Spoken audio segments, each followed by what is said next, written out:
Wassim, to the border. We were just talking about some of the issues that the Democrats will be looking at now, what went wrong. And one of the labels that Donald Trump kept naming, putting towards Kamala Harris, was that she was the border czar, that she got it wrong. And that wasn't the case. She was asked to look at Central American migration, what were the causes of them.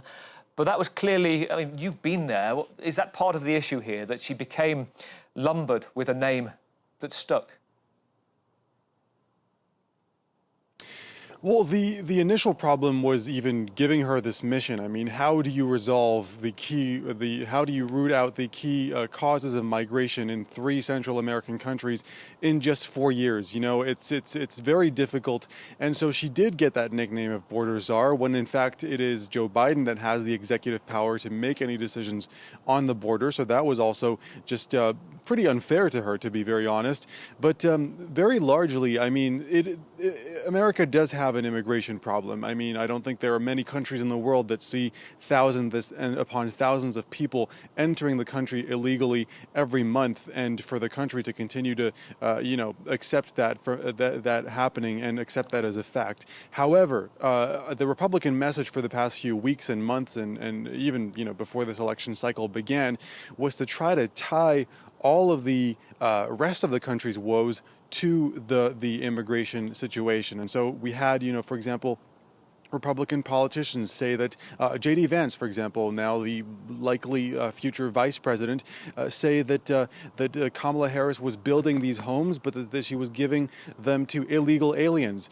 For example, other Republican politicians in this state and other border states saying that this illegal immigration was dumping thousands of kids that didn't speak English into the public school system, and that was dragging down everybody else. Of course, the issue of fentanyl, the issue of inflation, and in fact, you look at the specifics of this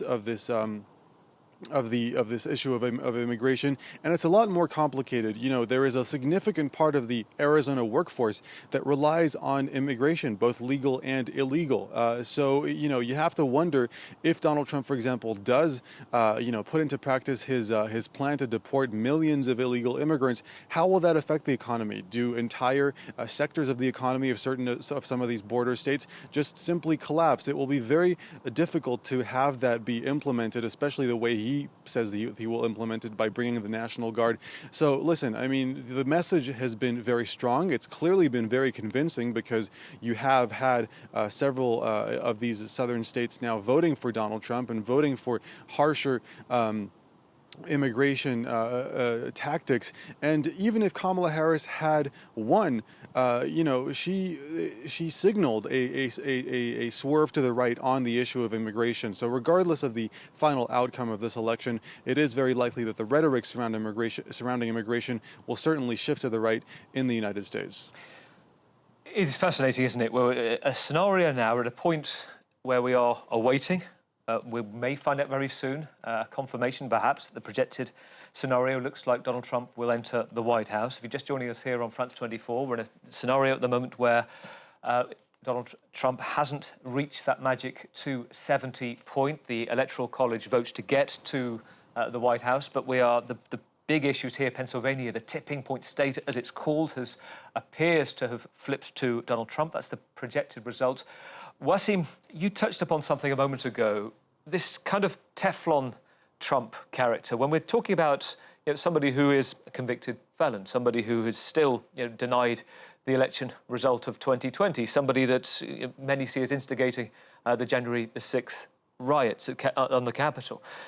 So we have a scenario where, if you mention this to a lot of Donald Trump supporters, from conversations I've had, that's not something that actually harms him at all, is it? That's something that's just added to that sense of victimhood. And we saw it tonight. We listened to one of those he brought on stage, Dana White, the head of UFC fighting, saying that this is Donald Trump against the machine. This is something you've heard throughout the campaign.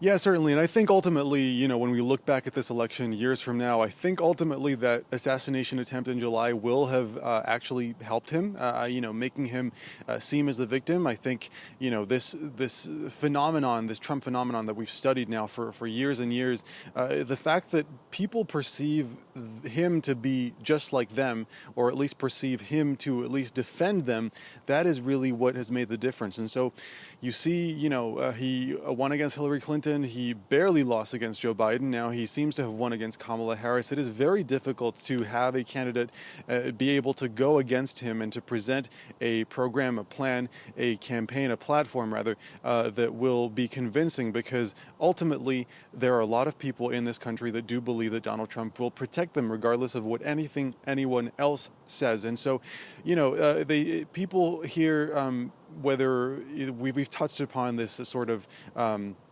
idea of great replacement. He's very popular, obviously, with white voters, and so that is very easy to understand. But ultimately, I think the analysis in this case is that no matter how many times you say that the economy is doing well, that unemployment is down, and that inflation is not as bad as it was in the immediate aftermath of the pandemic or during the pandemic, that if there is a perception that people are struggling, and if people do feel like they are doing a lot worse than they were doing 4 years ago, then they are willing to change. And I think it's really tonight has shown us that it is very, very dangerous to underestimate that desire for change.